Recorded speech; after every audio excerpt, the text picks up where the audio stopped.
Holster, the shepherd of this house, the members, fellow ministers, it is an honor and a privilege to stand before you this evening.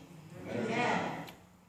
To my sister Nancy, thank you for seeing something in me I didn't even see in myself.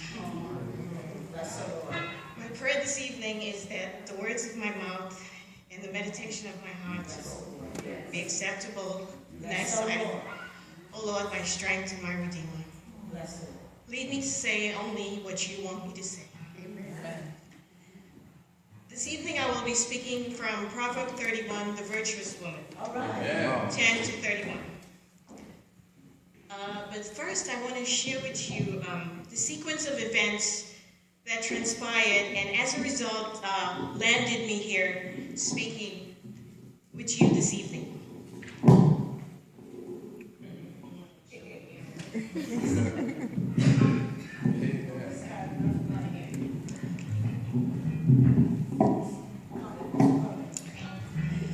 I've known Nancy for a few years, and she's one of my spiritual sisters, one of the women I call when I need someone to stand in agreement and pray with me.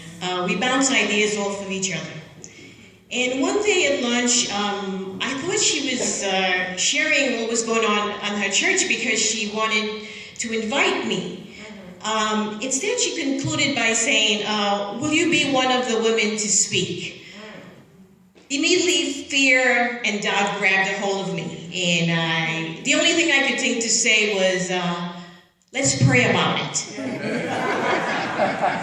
So about a week went by and she didn't bring it up and I didn't bring it up and I felt like, oh, this is good. She's forgotten. So the following Monday, we were having a conversation. It was a very light and lovely conversation. And then suddenly Nancy said, have you thought any more about what I asked you? Again, I was shocked. And the only thing I could think to say was, have you prayed? And using my best Nancy voice, she said, oh, I've prayed. And so then I knew I had to pray. So the next morning, I woke up and as I prepared to pray, I started to become filled with fear and doubt again. And I'm reminded, and as I'm preparing to pray, I'm reminded of Moses and when God called Moses. And in Exodus chapter 3, we see Moses very unsure of himself. And he's laying out before God arguments as to why he would not be the best candidate for the job. And Moses is saying, I'm not good enough. Why would anybody believe me?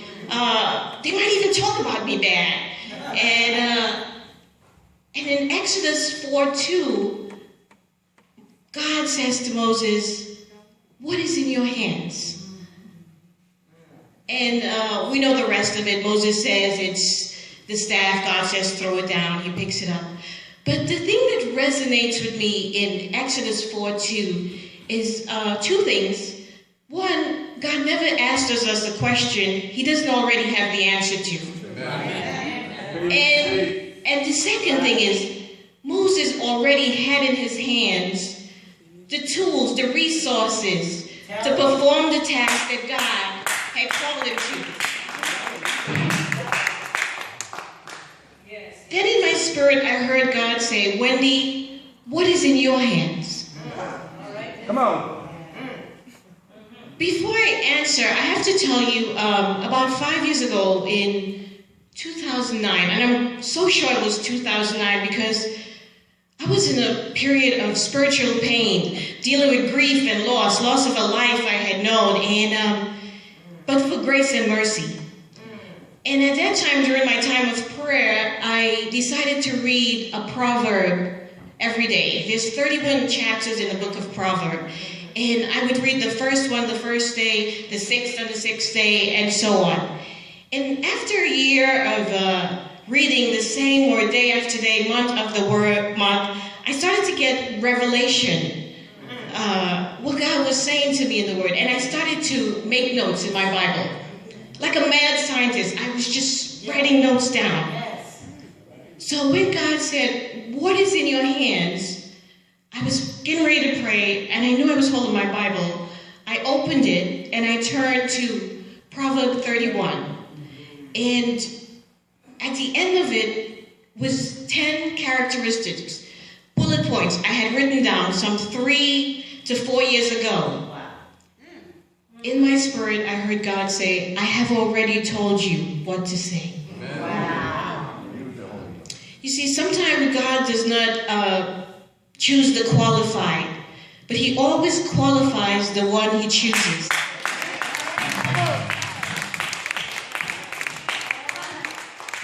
So now I want to share with you 10 characteristics, virtues of the Proverbs 31 woman that has helped me in my spiritual walk. Okay. Take your time. The first characteristic, she's hardworking. Proverbs 31:13. She seeketh wool and flax, and worketh willingly with her hands. It tells me this woman, she's hardworking. She's not afraid. She contributes to the income of her family, and she does it cheerfully with a good attitude. Her organizational skills. Proverbs 31:15. She riseth also while it is yet night, and giveth meat to her household, and a portion to her maidens. She sets the pace for her family. She understands that good managers have a responsibility to those who are under her care and authority. She's organized, and she has self-discipline. She's a wise businesswoman. Proverbs 31:16. She considereth a field, and buyeth it. With the fruit of the hand, she planted a vineyard. The principle here is that she makes good business decisions. Yes. She's able to analyze a situation before making financial decisions. She sees the big picture. This woman is able to think globally and act locally. How what I'm doing today is affecting my family financially in 3 years, 5 years. Do I have a financial plan for my family? Come on. She's mentally and spiritually strong. Proverbs 31:17. She girded her loins with strength and strengthened her arms. This particular verse, I had to cut into bite-sized pieces so I could easily digest. Okay. The biblical writers, when they say girded their loins, it's a call to prepare for something, that you're going to do something big. Long ago, the men wore these long robes, and when they were preparing for war, they would belt them up, girded under their loins so they could move fast. The loins anatomically is below the belly button, and it holds all of the core muscles together. Your core muscles are your innermost, deeper muscles, your skeletal muscles, your diaphragm. They form your core muscles. A physical trainer might talk about strengthening your core muscles.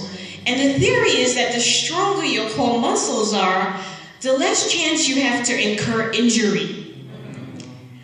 So your core muscles, your physical core, it provides strength and stability for your physical body. So your mind is your spiritual core. It is where we have truth and doctrine, the Word of God, and it provides strength and stability for our spirit man. In Ephesians 6:13-14, Paul wrote, "Wherefore take unto you the whole armor of God, that ye may be able to withstand in the evil day, and having all to stand. Stand therefore, having your loins girt about truth." Peter said in 1:13, "Gird up the loins of your mind, be sober, and rest your hope fully upon the grace that will be brought to you." So this woman was strong-minded. She was mentally and spiritually prepared to deal with the onslaught of personalities, the corporate giants we come against in our workplace, people who the only way they can feel better about themselves, they can maximize, is to minimize, to bring you down to their size. She was mentally prepared. Proverbs 24:10 said, if thou faint in the day of adversity, thy strength is small. So it is important that you be mentally and spiritually prepared. Kindness, Proverbs 31:20. She stretched out her hands to the poor. She reached forth her hands to the needy. This woman has personal concern for people in her community. She knows her worth, how to take care of herself. And because she's able to take care of herself, she's able to take care of others. Yes. You cannot give to anyone something you don't have for yourself. She's proactive. Proverbs 31:21. She's not afraid of the snow, for all of her household are clothed with scarlet. She's prepared and she plans accordingly. She doesn't let life just happen to her. She doesn't practice crisis management. She saves and she spends wisely. Yes. Proverbs 22:3 puts it this way. The prudent person sees trouble coming and hideth himself. She's wise.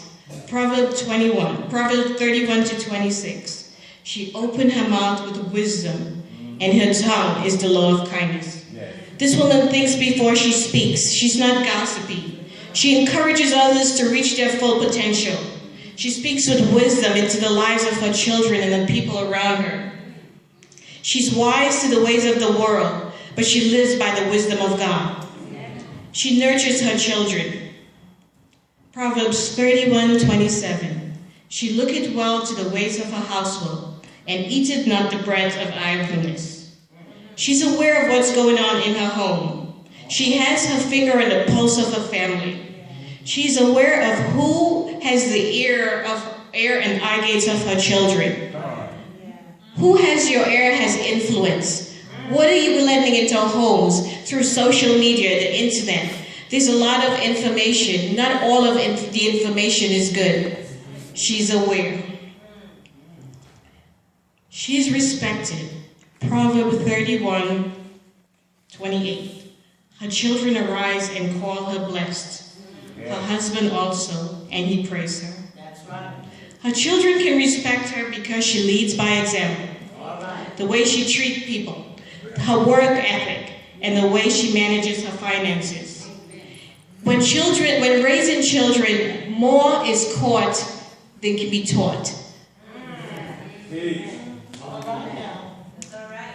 This became real to me when I had my own daughter. I realized what she saw in me was an estimation of her own womanhood, what she can aspire to be. I realized that I had to become the woman I was expecting her to be. And though she takes care of her family, she's not a doormat, appeasing and pleasing their every needs. She sets healthy boundaries, and as a result, they can respect her. For myself, I feel so much better once I was cured of the disease to please.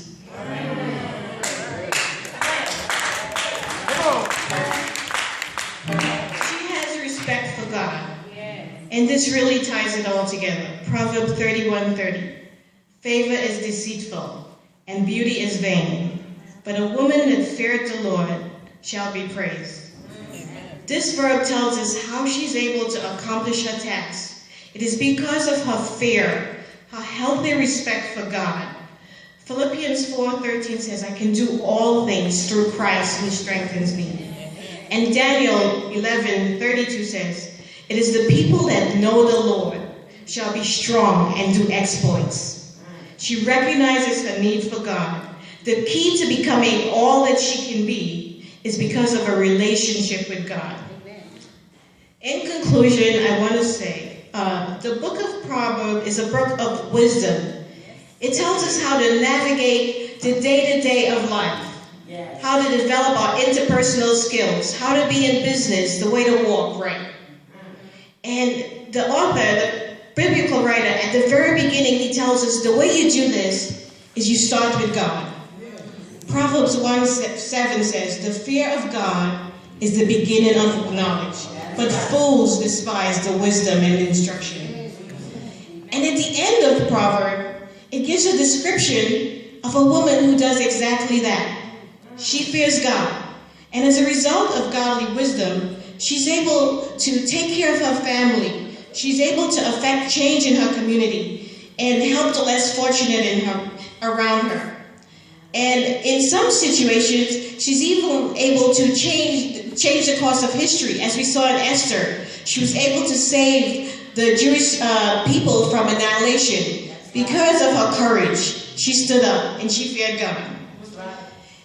In a time when the Jewish society was male-dominated and women were treated pretty much as second-class citizens, the author notices that the women who feared God were different. They were not part of the crowd. They were women of excellence. Whatever season they found themselves in, they found purpose. Purpose in every season. And that's what being a woman of virtue is. Wherever you find yourself, find purpose. God has purpose for all of our lives. There is purpose if you're in a season of raising small children. It might be challenging. There's purpose in that. God has purpose even in our pain. The pain could be preparation for where God is taking you. Even if you're in a season where there's a lot of mess, God can turn that mess into a message.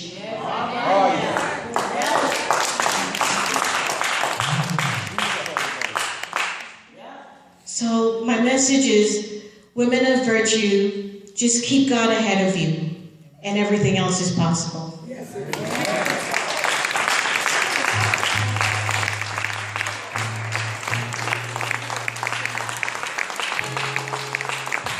Praise the Lord. Yeah. Sister Wendy, you did an excellent job.